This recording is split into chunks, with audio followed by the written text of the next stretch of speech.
Hello everyone, I am Hafsa Khan and in this video we are going to study about the chi-square test. It was developed by Carl Pearson in 1900 and it is one of the most important tests among several tests of significance which are developed by the statisticians.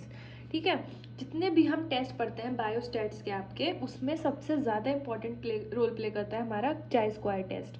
इसको हम चाई square भी pronounce कर सकते हैं, chi square भी pronounce कर सकते हैं, जैसे भी आपको ठीक लगे. सब अलग अलग लोग अलग अलग इसको प्रोनाउंस करते हैं. ठीक है, तो chi square test is a non parametric test and it is not based on any assumption और डिस्ट्रीब्यूशन ऑफ एनी वेरिएबल. इसमें हमें कुछ भी अजम्पशन नहीं लगाना है, ना ही कुछ वेरिएबल का डिस्ट्रीब्यूशन करना है. ये एक स्टिफ टेस्ट है पूरा.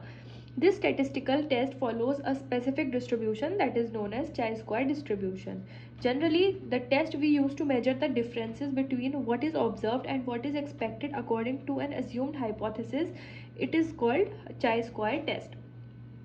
कुछ इंपॉर्टेंट कैरेक्टरिस्टिक्स इसके हैं. It is a non parametric test, as I have already told. It is use for testing the hypothesis and it can be applied to a complex contingency table which is useful in the research work.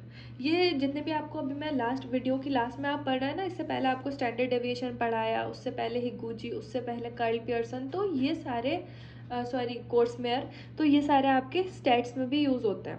ठीक है,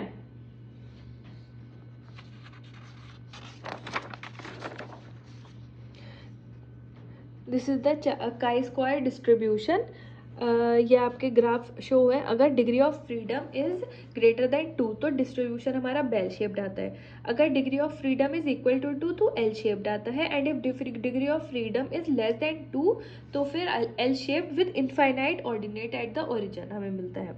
ठीक है, application है इसकी कहाँ कहाँ है? For goodness of fit of distribution, for test of independence of attributes and test of homogeneity. फिर कैलकुलेट कैसे करते हैं हम इसको, काई स्क्वायर को?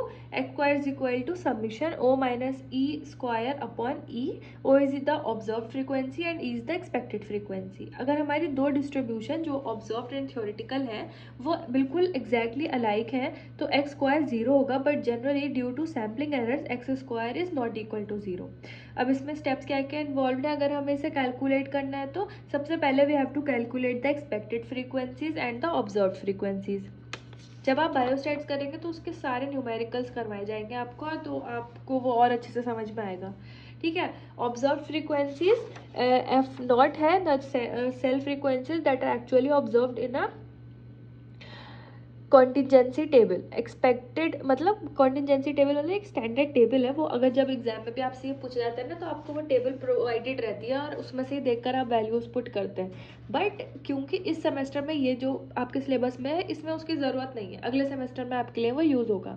ठीक है, expected F E is equal to column total upon row total upon N. फिर क्या होता है, X square is calculated as summation F E minus F not whole square upon F E. इसके कुछ limitations भी हैं. क्या? The data is form from a random sample.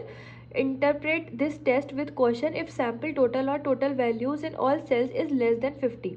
It doesn't measure the strength of association. Also, it doesn't indicate the cause and effect. Or also, this test is applied only when the individual observation of the samples are independent.